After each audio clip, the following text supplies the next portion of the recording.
Ayaka here, and Alyssa is also here tonight.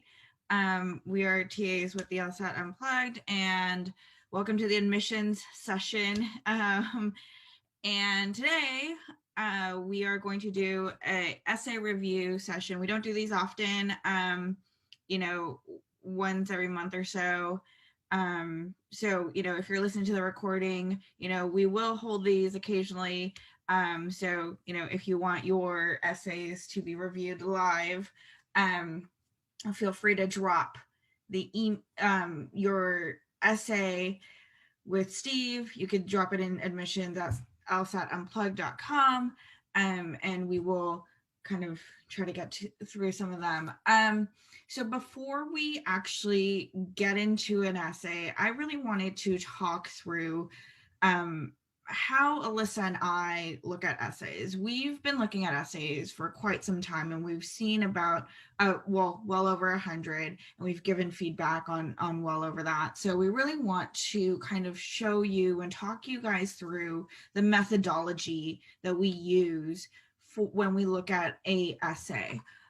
So let me share my screen here. Let's see. Here we are. Do we all see that? Yeah. All right. And hold on. Let me just pull. Let me just pull the chat out. So just give me 1 second. Alrighty. So really, when we look at an essay, we feel like it goes through many phases, many stages, and we've kind of organized the essay writing process into 5 stages. So stage 1, a lot of that is, thinking about the topic. A lot of times people here are saying, I have the idea in my head, I just have to put it down on paper, or they've got the hook in their mind, they know how to write that hook. That's really, it's trying to get that idea onto paper is stage 1. In between stage 1 and stage 2, you're going to write your first draft. That is your first draft. And really, that's when the essay writing process actually starts and takes a tangible form. Stage 2, we're looking at overall structure. And, when you ask someone to read a essay in stage 2, it's, you're going to be making huge changes from draft to draft. You might be cutting whole paragraphs. You might be, cutting the essay in half and flipping it and, all of that. So these are when you're going to make those big structural changes to your essay. Stage 3, you're looking at structure and content. So the structure kind of settles down a little bit, but you might be looking at, do you need to add extra paragraphs here? Can you kind of trim certain things? And you're really looking at the overall flow of your essay, along with kind of paying attention to stylistic choices. There's some people who really want to write with, echoing examples or like connecting the first paragraph to like the fourth paragraph, all of that fun stuff. So you're really looking at that structure there. Stage 4, it's really when you're close to the end, you're settled on structure. All you have to do is really kind of go through and look at style, grammar, word choice, stuff like that. And in stage 5, you really want to zoom out and look at your essay in relation to your application as a whole. I'm gonna, what I just realized about stage 3 is, Ayaka, a lot of times someone will ask us to take a look at their essay and they'll give it to us with the language that sounds like, I'm turning this in tomorrow. Can you give it one last look? And anybody that's listening to this, you really don't want to be giving anybody an essay or anything to look over, especially if it's their first time seeing it and their first time getting to know you. You really don't want to do that the night before, because you're not even on the same page, most likely, in terms of like what your whole application looks like, who you are as a person. So that's really something that I find a lot of people are doing after a few drafts. But what I really wanted to talk about was the structure and content, which is stage 3. And like a good example of that, I was trying to figure out, when Ayaka, you're going through each stage, what does each of those stages look like? And something I know that happens more than once with structure is, say somebody is trying to talk about an aha moment and it happened to a neighbor, a family member. The essay will start out and the hook will be about a family member or about a neighbor, and that'll take a while, and then they'll start talking about themselves. And something, Ayaka, that you and I, after looks and looks at the essay, we most consistently pretty much suggest to switch up the structure, to have the applicant talk about themselves, talk about maybe who they are, and maybe say it was inspired by something. And really, what I'm saying right now is not applicable to every single story, but that's what we're talking about in terms of structure. Like, are you going to tell someone else's story and bring it back to yourself? Are you going to speak about yourself, maybe talk about where that inspiration comes from, and things like that. So those are huge structural changes that can change the pace of an essay. Yeah. It can change the centric themes, and that sort of story. So that's what we're talking about in terms of stage 3. And you can see that even after you do that, there's still a lot more work to be done. I agree. And I think a majority of the essays that we see, they're ping-ponging back and forth between stage 2 and stage 3. Absolutely normal. Alyssa, you've seen my essay and it's gone through an iteration of, the sticking in stage 2, and then we kind of went to stage 3, but then I'm like, oh no, I want to switch it around. And so it happens all the time. It's not a value judgment on the essay itself, right? It's not this is good, this is bad. It's more, you are in a process of getting your essay to a great place. And I know I said this at some point earlier this week, where a lot of times people fall short in writing their essay because of time, and direction. Like, what is the direction that you need to take your essay? And it's hard to figure the direction part out. Time is something that I think is a little bit more controllable by the applicant, that you have to give yourself time. If you're not willing to give that time, then you're going to fall short. When you talk about direction, I'm really thinking about a lot of essays that I've read where somebody is trying to make a point, maybe of like multiple hardships or maybe like many things that they've been through, and they kind of bring up example after example. And it's tough as an individual person because I almost don't have a full grip on exactly which of the stories is the most powerful or paints the most positive portrait of me. They all happen to me is all I know. And so that's where it gets kind of tricky. And you have to have somebody else who's invested in your story, in your voice, figure out how do we pick the best examples and focus the direction. Is that what you mean?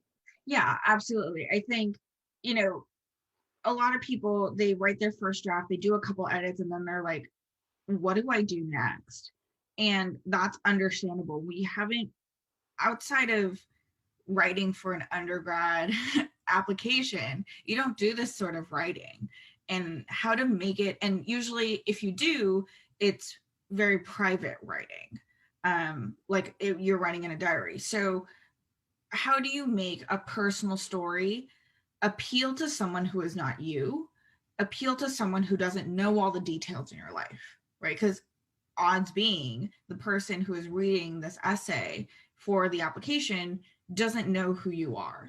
So you have to be mindful that you need to fill in some of the story. You need to use a story that's a little bit bite-sized, because it is a 2-page story and it's really hard to put 20 some years into 2 pages. So you don't want to do that.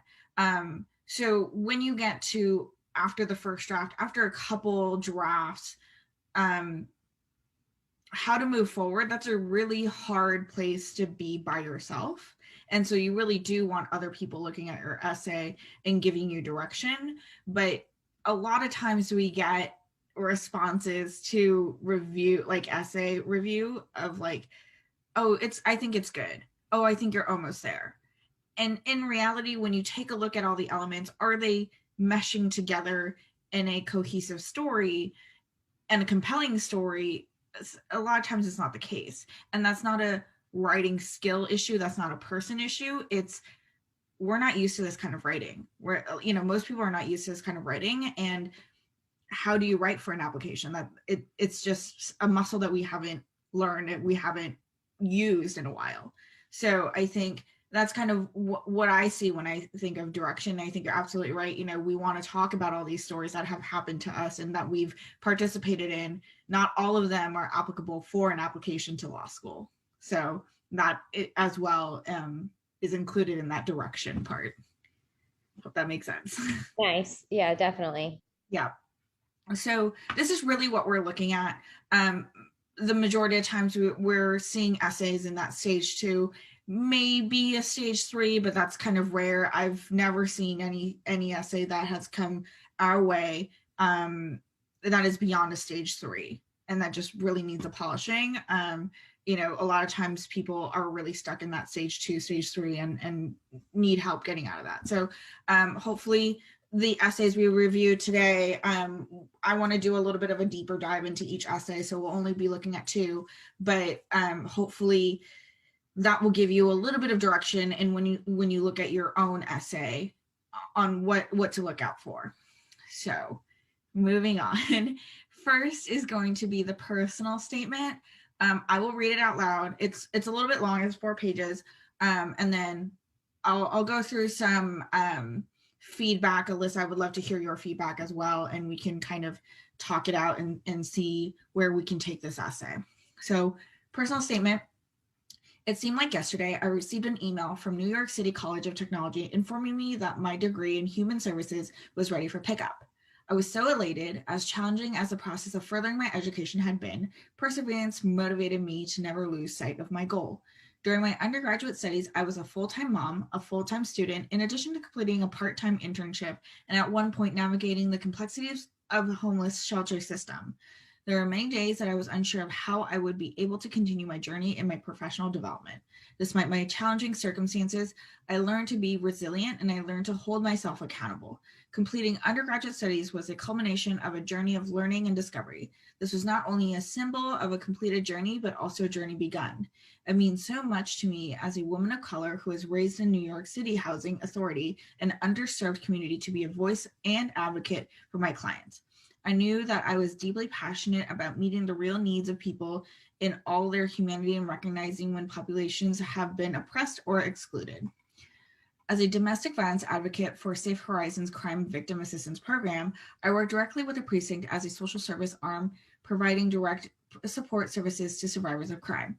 Safe Horizons Crime Victim Assistance Program focused on a client-centered practice approach. Safe Horizons provided a protected space for clients to make decisions that are best for them. Although survivors of crime can be impacted by similar victimization, it is important to remember that each client has a different set of needs and there is no one-size-fits-all approach to working with survivors of crime. As an advocate, it is imperative to ask a survivor's input and inclusion in the criminal justice process. The client-centered approach respects and reflects a survivor's autonomy, privacy, and most importantly, their confidentiality. Survivors deserve to make informed decisions without coercion. As an advocate, I have had the capacity to really assist clients with identifying their immediate needs and ultimately meeting those needs in addition to prioritizing their safety and well-being. I'm compassionate about my clients and the work that I do. There's nothing more rewarding than making a difference in someone's life. I spent many nights working beyond my schedule to help clients obtain resources.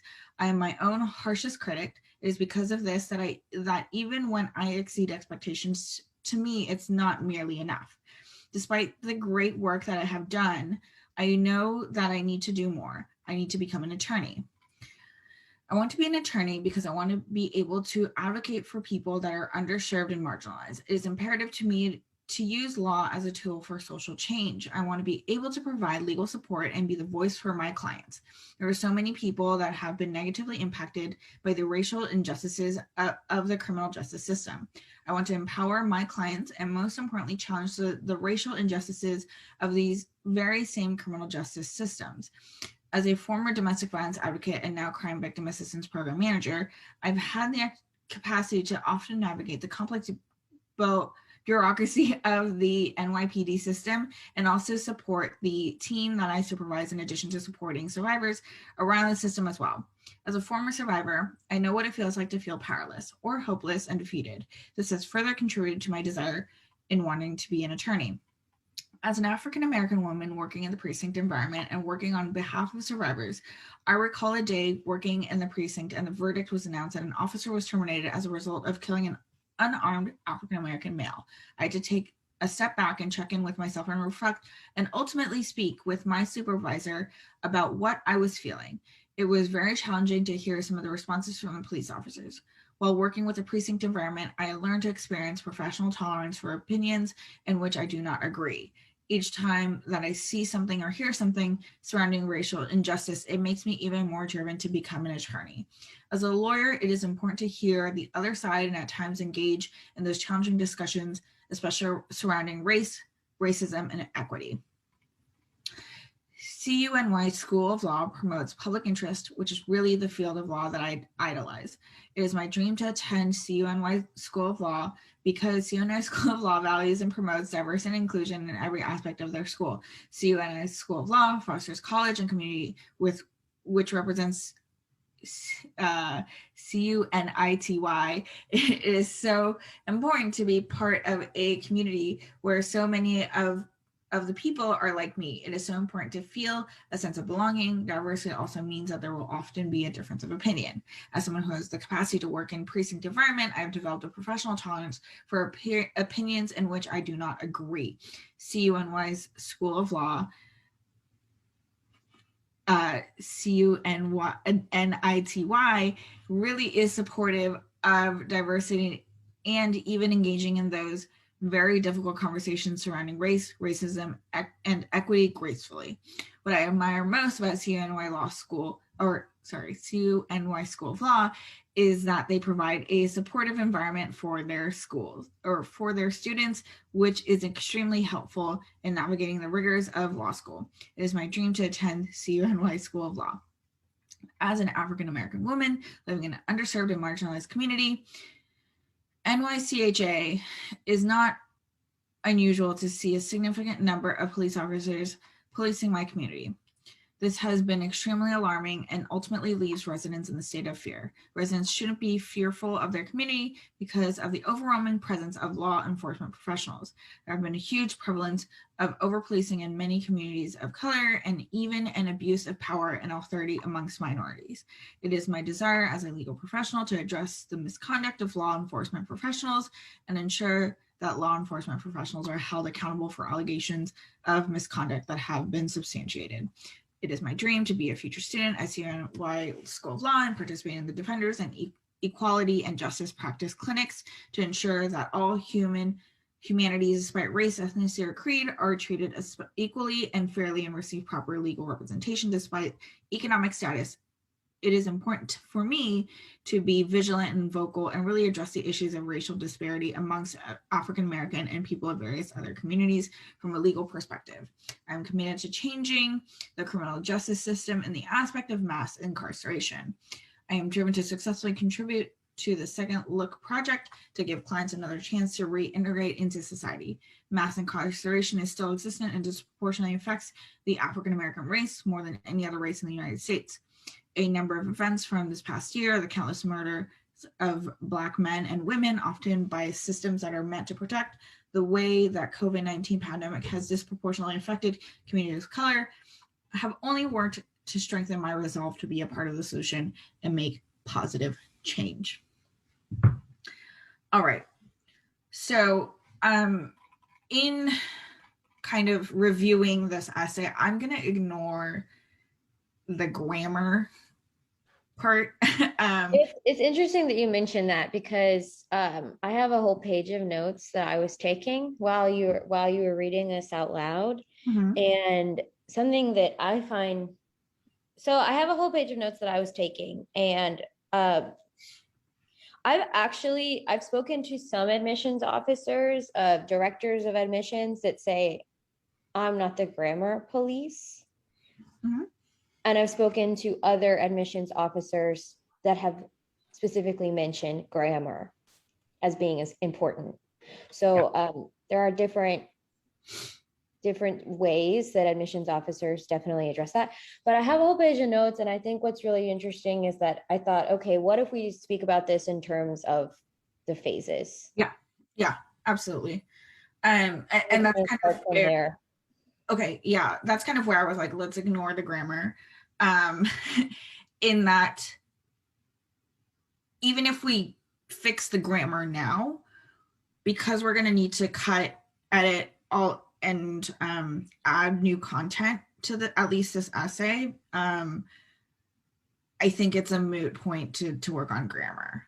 Um, For example, I just want to let people know too, because I know when I first started looking at essays, it's like learning how to cook. I thought I wasn't really sure what spices go together. What do I say first? Like, what do you put first down in the pan? Like, is it like the garlic, or is the garlic going to burn? Like, some people say, like, it was very confusing to me in terms of like figuring out where to start with an essay. And so, if anybody's listening in on this, and I know what Ayaka means when she says, I'm going to ignore the grammar and some of the smaller things right now, and we're going to take a look at just the topics. For example, like even word choice, there are conjunctions in here. yeah. Residents shouldn't be, that shouldn't could be changed to should not, which actually changes out the amount of syllables and slows the reader down. Mhm. But there are other word choices in here at the very beginning of the essay where it says, I was so elated. And you want to take that word out, I would suggest, because I'm typically not saying elated in a day to day conversation with Ayaka.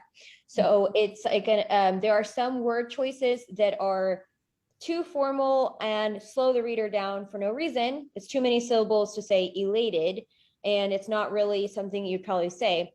And then there are other words that are conjunctions. So, like that sort of grammar, that sort of word choice, that happens a lot throughout this essay, but that's an example of what I think Ayaka means of we're not even going to talk about that at first, Mhm. because if we were to fix all that, there's still other things. So we're going to start what you're going to talk about now. Beautifully put. Thank you, Alyssa.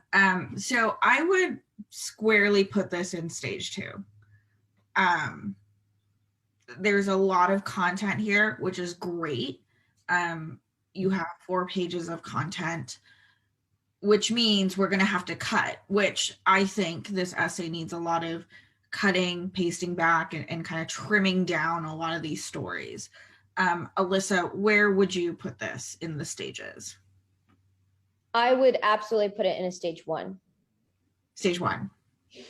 because there is no focus on the topic.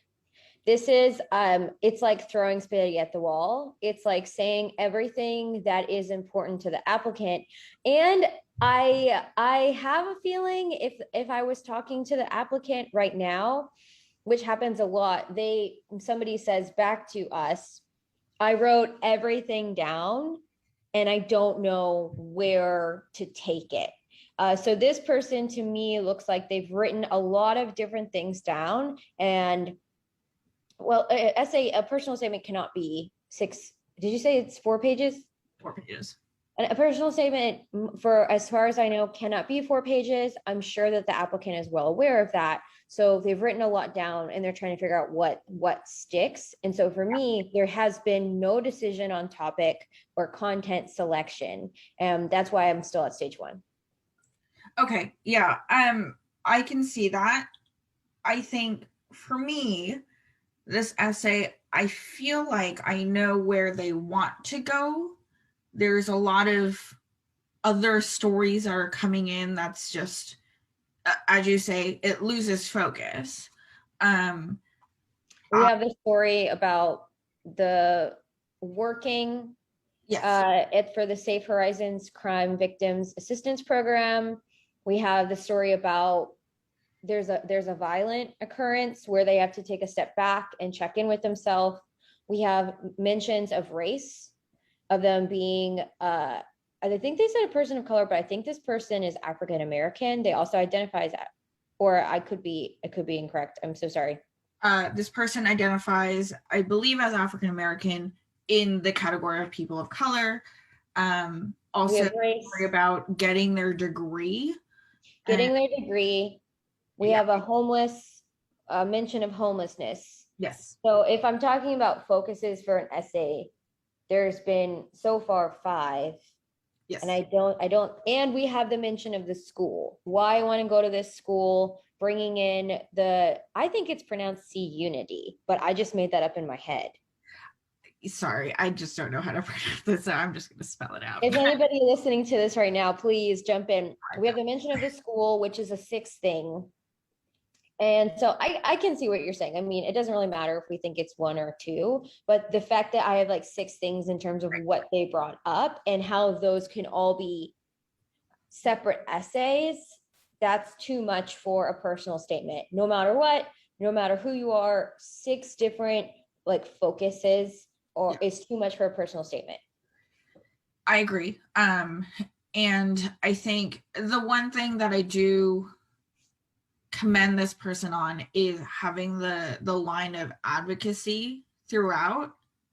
It's through 6 stories, which is too many stories to track, but clearly this person wants to be an advocate for people. I agree. I think it's a great asset to have. I've heard someone describe it like this before, a server's heart. I picked up on there is a line where the author of this essay said, I've stayed many late nights. And I just kind of thought, well, that sounds interesting. I would love to hear about one really late night that you are working on something really, really tough. Yeah. I'm not saying this person should, because there's a lot of different things to talk about here, but they absolutely could paint an entire essay surrounding this really tough night where they had to make a tough decision. They had a particular maybe like client or someone that they were working for. There was a story that touched their heart. Because for me, if I hear a story about one late night, I can deduce reasonably that that person is a hard worker, cares, has an advocate heart, already is working in a line of work or volunteering or working in the assistance. I'm so sorry. I'm butchering what they actually did in that. And maybe you do talk about that violent matter and how you had to check in with yourself, but this author skips over that. Yeah. Both of those, skips over the working late at nights and skips over sort of like this moment where they have an internal dialogue. Even that moment of the internal dialogue, the whole essay could be on that. And we would deduce that this person's thoughtful, hardworking, advocate. Yeah. I agree. And I think this essay is really stuck in that touch on a lot of things lightly, whereas we're asking for deeper thought, deeper expression of what's going on, of a few things, right? The light in many, it only tells us that you've touched a lot of things, but it doesn't tell us how this person has grown, how this person has learned. And it's just it's a little bit too much information coming in that almost diminishes the impact of the one story. It's like when you wear pattern over pattern, it diminishes the effect of the pattern. So you don't want to do that. I agree with you. And I think the reason you're saying it is because this person is impressive. And I don't want that to get lost in this conversation. I know that you're thinking it too, because I talk to you all the time and I know what you think is impressive in terms of this. Like, this person is super impressive. Sorry, I'm just like talking for you right now. But if I were listening in on this and I was hearing us talk about, okay, there's way too much focus going on. This person needs to go in depth. A lot of times there's like a screech moment of like, well, how do I go more in depth in a story? And if you're thinking that right now, that's the hard part. That's what makes an essay good. And that's what takes a lot of thought. So that's why a good essay is a good essay, because it's not easy to do. And my first recommendation for this person would to be absolutely delete every single part of the essay that talks the way that you could speak in a resume.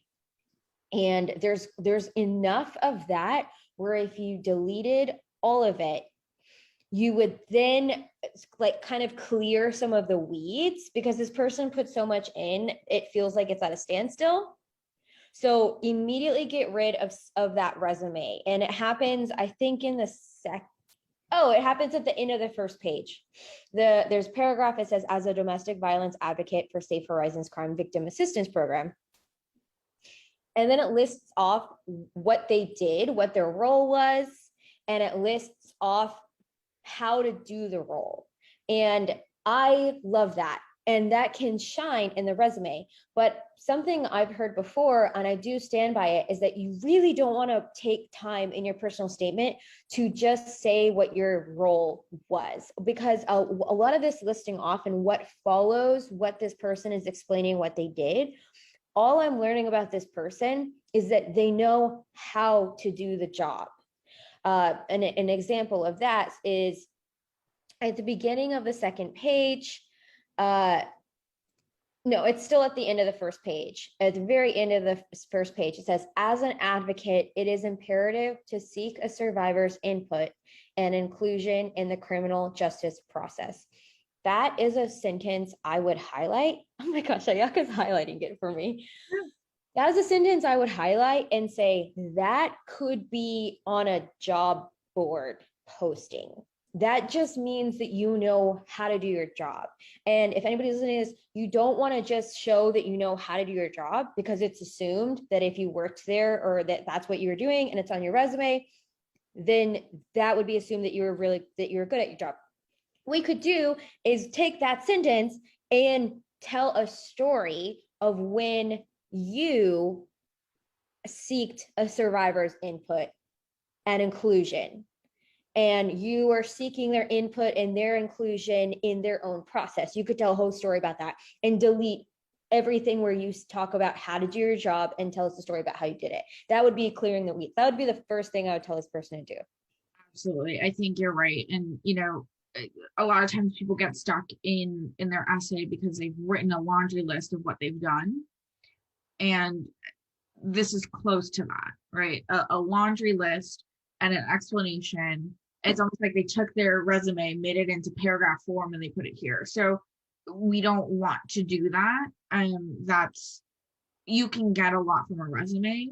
What the essay is looking for is more of a deeper look that you usually wouldn't put in your resume. So not to say that just because you've mentioned that you were in a domestic violence advocate for Safe Horizons, like that, just because it's mentioned here doesn't mean you don't have to put it in the resume, or because it's put in your resume, you can't have that title in the essay. Rather, we want to know more. Exactly what Alyssa said. Like we understand the day-to-day, it should be in your essay.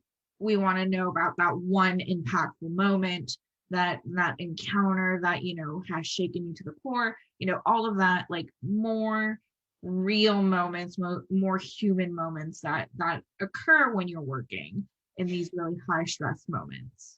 I almost feel like that's where I would tell the person to go. And I would just like almost stop there in terms of their feedback, because they need to delete everything that talks about what they do. And what's funny is that we've had this feedback before, and I don't know if this author will do it, but I can almost anticipate a pushback from an author where, for example, they might say, but saying something like that makes it look like I'm good at my job and like I would be a good attorney. And if you write that that's what you do on your resume, and say there's a bullet point under there and you say, seek survivors' input and inclusion in the criminal justice process, by reading that on your resume, and that's the job you're doing, I am assuming competence. I'm assuming that you are good at that job. already. And if you tell a story of when you did that instead of telling us all about it, that is more powerful. So I've heard it before, the pushback of, well, don't you want to know that I know how to do my job? Actually, not really. Like we want to hear a story about something that happened. If that's the story you want to tell, if that's not the story you want to tell, absolutely delete it. Yeah. And I hope that, you know, not this person, but if you're writing your essay and you're writing about a job, it's a job that you did well, right? You don't really want to go, unless it's like a learned experience sort of situation. I hope you're talking about a job that you've done well. And many times, if we're people who have had a career and this is your career change, you know, you're going to have a recommendation from an employer. And so, you know, if you're getting a recommendation from an employer, it's almost implied that you've done a good job in that position that you've held. And this is why when Alyssa and I talk about a personal statement, we're like, what does your application cover? Because if you're not going to have a recommendation from a specific employer and you're going to talk about that in your personal statement, then we might need to add a little bit more context into that job description. But if there's a job description in the resume, you don't need to go so deep in the personal statement. So it really is a balancing of like, okay, here's elements on this part of your application, there's elements in the letters of recommendation, there's stuff in your resume that you've talked about, and really this personal statement is going to be a human part of the resume. Or the application. So that's really what we're talking about here, and you don't want to overlap with too many things.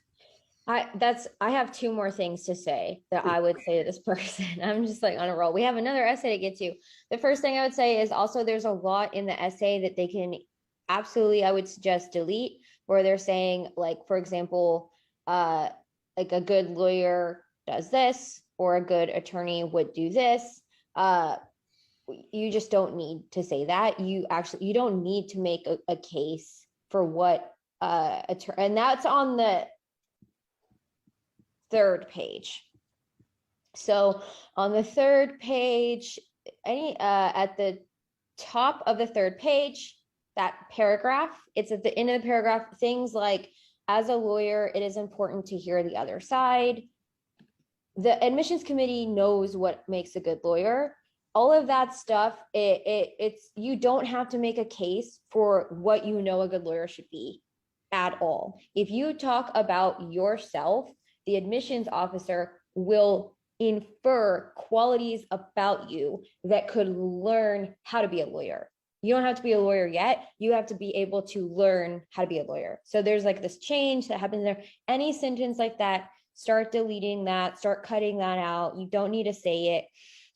As well as there's some cliches in there that I'm not mad about, because this person, Ayaka, put it so beautifully too, how it does all of these extras does a disservice to how powerful this person's story is. So all of these comments are just to clear away the weeds and let this person shine, because this person is incredibly impressive, really powerful stories. But there's a cliche somewhere in here where it says, like, there's nothing more rewarding than, Yeah. if you were to tell a story from a source of pride, we would infer that that is a rewarding story for you, and you could maybe say, like, that was really interesting, like that was the most interesting part of my job, or that was very like intriguing to me. And then the reader would say, oh, that person finds that rewarding. So you take all those cliches out, take anything that says, as a lawyer, it's important to be, take anything that says, like, in my job, it was important to be, and just focus on yourself, because it's powerful enough. Yeah. And just to add a comment, you know, we see a lot of times in essays, people are putting in, you know, to be a great attorney, or, you know, I believe that people should be X, Y, and Z, you know, stuff like that. These very general blanket comments, we see them more often than not in an essay. It's number one, a little weird coming into a personal statement where you're talking about yourself and then it's like, people should be, or like, You're talking about like the focus shifts, right. like from personal statement should say, I did this happened to me, this was my experience.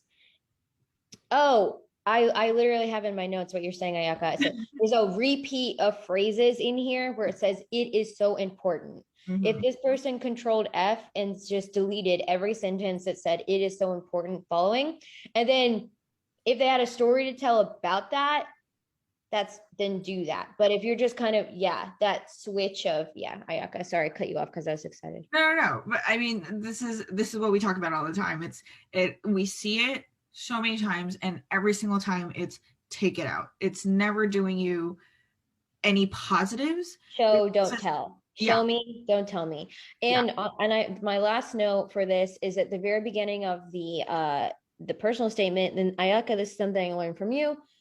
The beginning of the personal statement mentions being homeless or like navigating the complexities of the homeless shelter. yeah, That is not a theme throughout the statement. So I have to ask myself, why did this person say it? And I would deduce that this person said it because they want me to know a hardship that they've overcome. They want me to know that they're the real deal, which I get that. And I am a fan of you, whoever wrote this, but there either needs to be, you could write a whole essay on that. Some schools have hardship essays, which, personal note, I have tried to sit down to write a hardship essay and then I just end up in a really bad mood because nothing puts me in a bad mood more than talking about all my hardships. So if anyone out there is listening and they're trying to write a hardship essay, like Ayaka said, give yourself time because it is really difficult to write about this is the hardship I've been through. But anyway, yeah, this comes up, they're trying to tell me that they've been through something, but the whole essay loses focus in terms of like the resume talk and then the everything it is important, mhm, that sort of like disjointedness of like talking about yourself. Personal statement has to talk about themselves. Delete all those, delete the what an attorney should be. And then this person will be left with personal stories about their race and about maybe what they did at their job that was the most interesting or intriguing or shows how they're compassionate and an advocate and a hard worker and disciplined.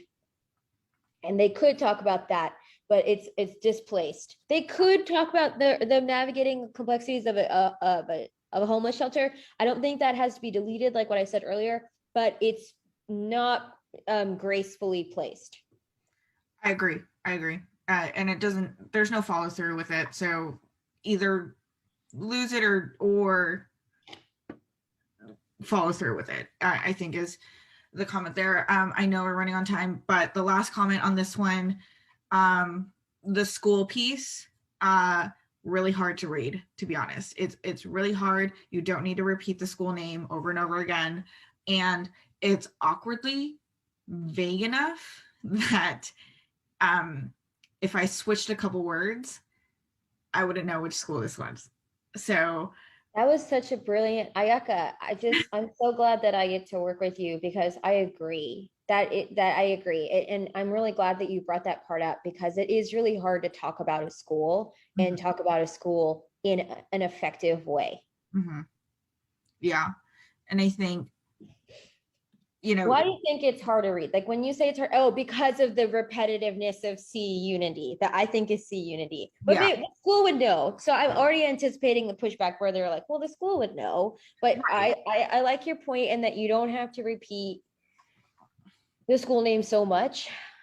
yeah. I mean, the school name came up 6, 7 times in one paragraph. That's a lot. Number one, um, stuff, and this is it gets into a little bit of word choice, but this just sounds like brown nosing, to be honest.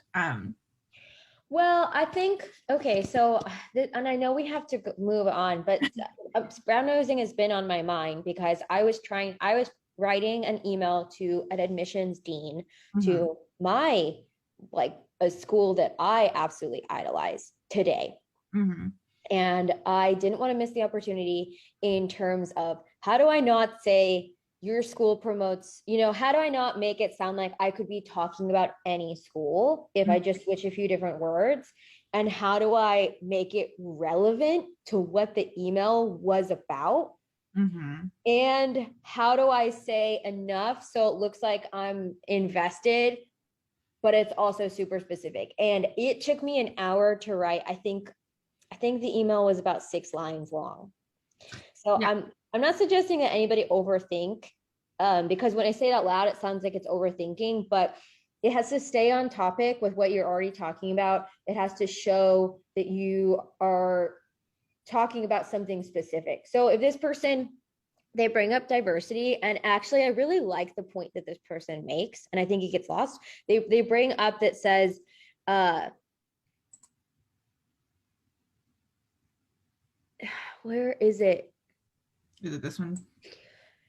Yeah, I've developed, it means there's going to be a different opinion. I've developed a professional tolerance for opinions in which I do not agree. I'm like, that's a super powerful, that is so powerful. And it's actually location wise. So now we said we weren't going to go this deep, but now we're talking about like stage 4 and 5 in terms of, and the same with the homeless shelter mentioned, location wise, it's losing itself Yeah. in terms of the way you're telling your story, because even location wise, it's in the middle of the paragraph.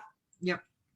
And so we get like pretty vague school stuff, something really important that the applicant says about themselves, and then pretty vague school stuff below. Yeah, And and that's kind of adding to the difficulty of reading it, because it's like, oh wait, this is really interesting the way you're saying, but then you're talking about, and from an admissions officer standpoint, it's okay, you're talking about us. This is interesting stuff that you're talking about yourself, and then you're talking about us again.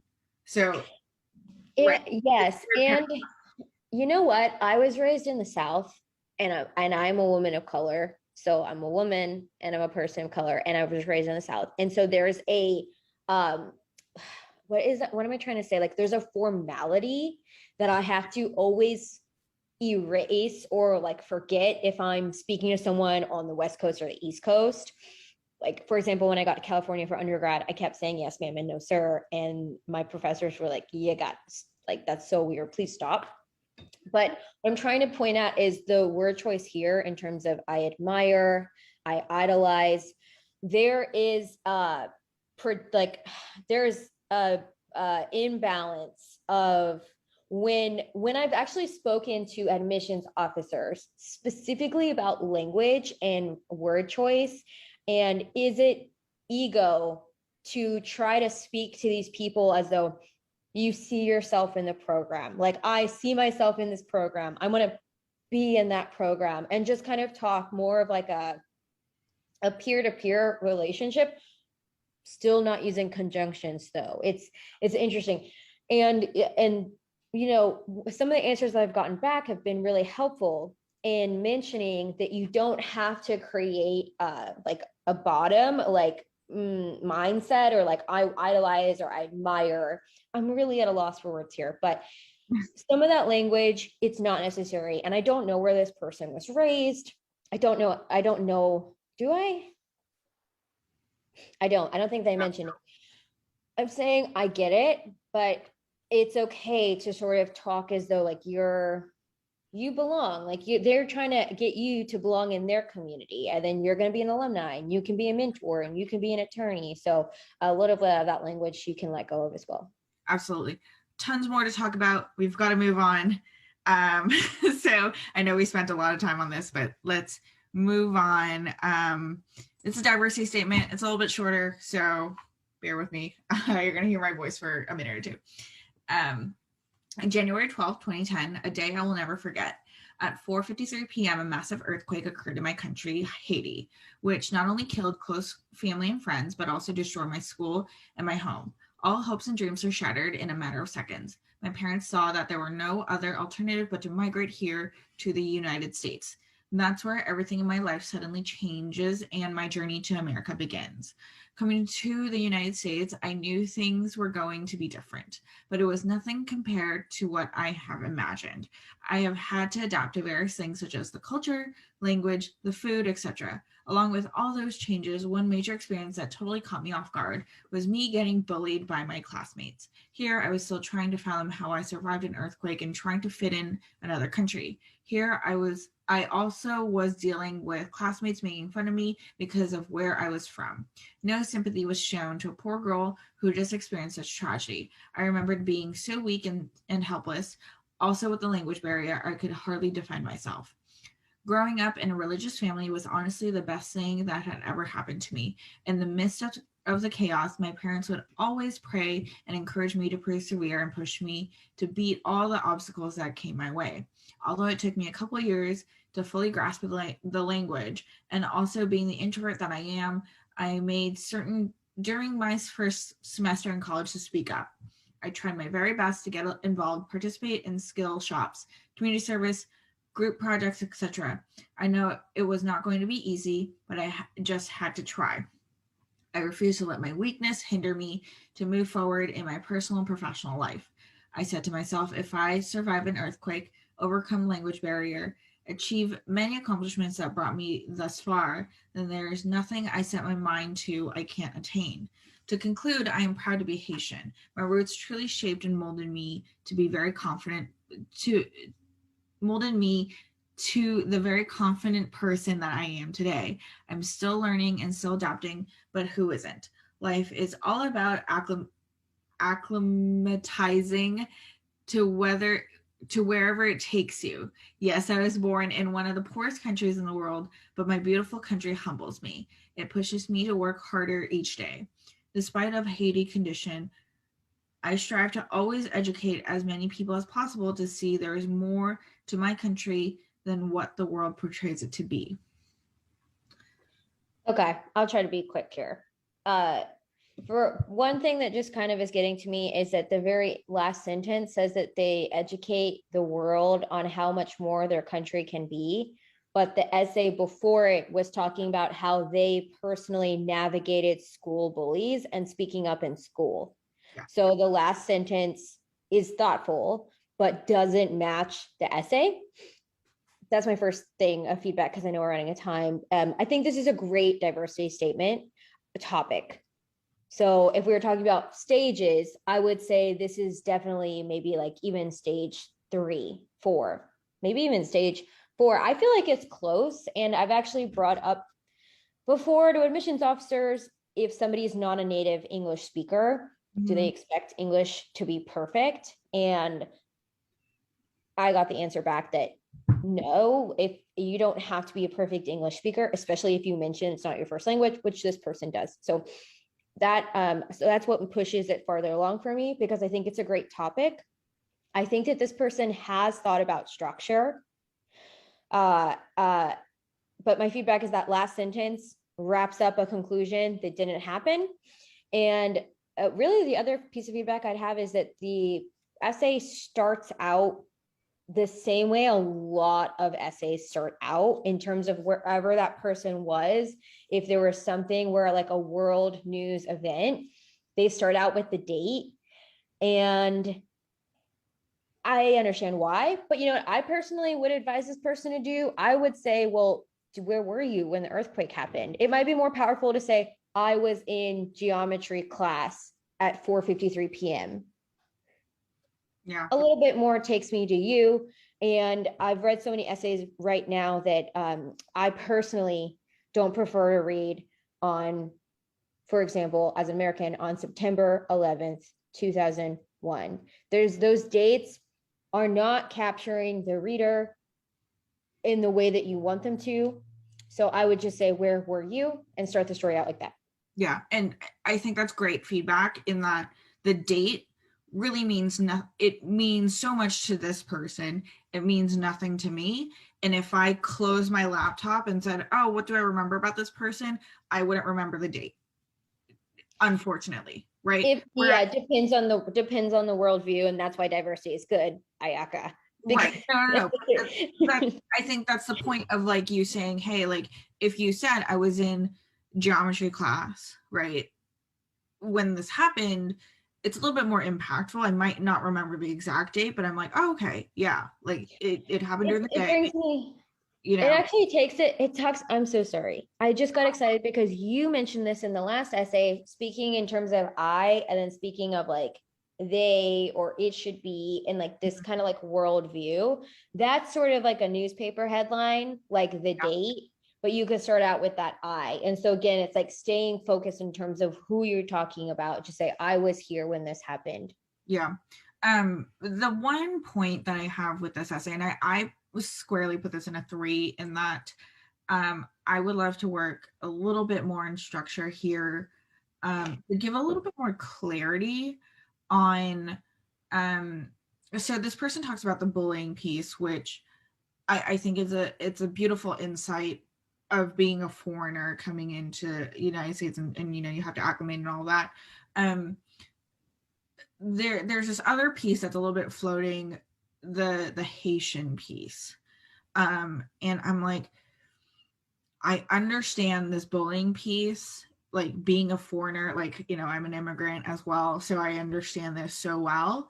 But I also want to know a little bit, and this is probably just the greedy reader in me that's like, what is the Haitian immigrant experience? Oh, I see. Okay. Are you suggesting that this person needs to go farther because this needs to speak more to Haitian and like specifically Well, being of Haitian descent. Excuse me for my abbreviation. no, it's okay. So the reasoning behind it is not because this person is Haitian. The reason behind it is because in that last paragraph, they say, I'm proud to be Haitian. However, They don't say what that means to I them. don't understand what that means, and not in a rude way. More, what is where is that source of pride to be? Like, for example, in that last paragraph, when they say, yes, I was born in one of the poorest, by the way, take out the word yes. So I was born in one of the poorest countries in the world, but my beautiful country humbles me, comma. When it says it pushes me to work harder each day, I believe that that's a mistake because you could say humbles me, comma, and explain how and literally say, comma, for example, and say something about what it means to you. Or you could say it pushes me to work harder each day and tell us a story and like, why does it push you to work harder each day being Haitian? Yeah, It's a little bit of like show us, don't tell us. I think the last paragraph, it looks like this person struggled to sort of like create a conclusion. Um, but I think it's close. And that last sentence doesn't really belong. I do too. I think the Haitian piece, because it comes in that conclusion, I'm left in my mind, oh, okay, we've talked about this bullying piece, which is interesting, and such a hard experience. I understand the diversity piece there. The last paragraph kind of muddles that point a little bit, and it puts it out of focus.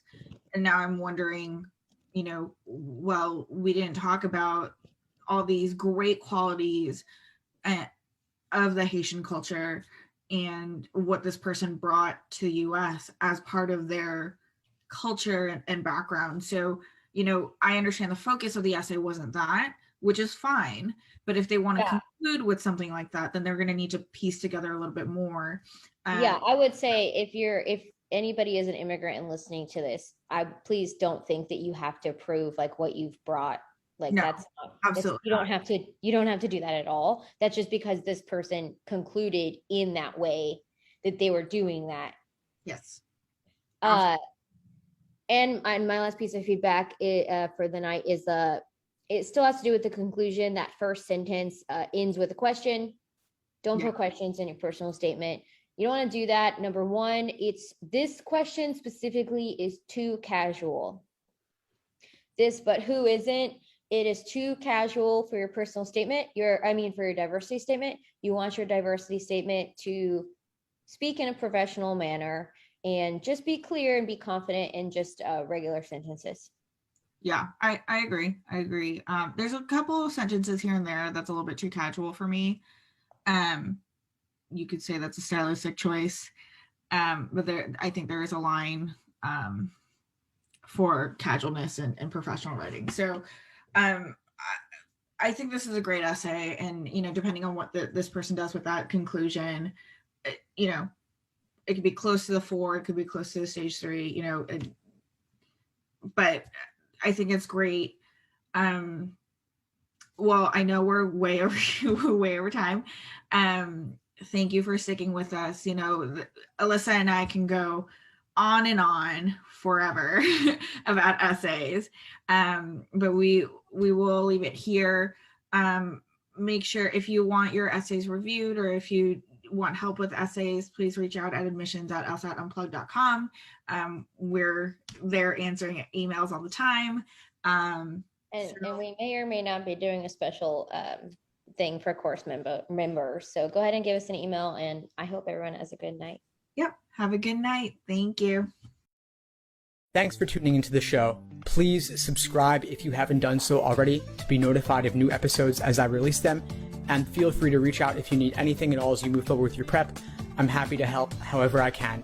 In the meantime, I'll wish you all the best and take care.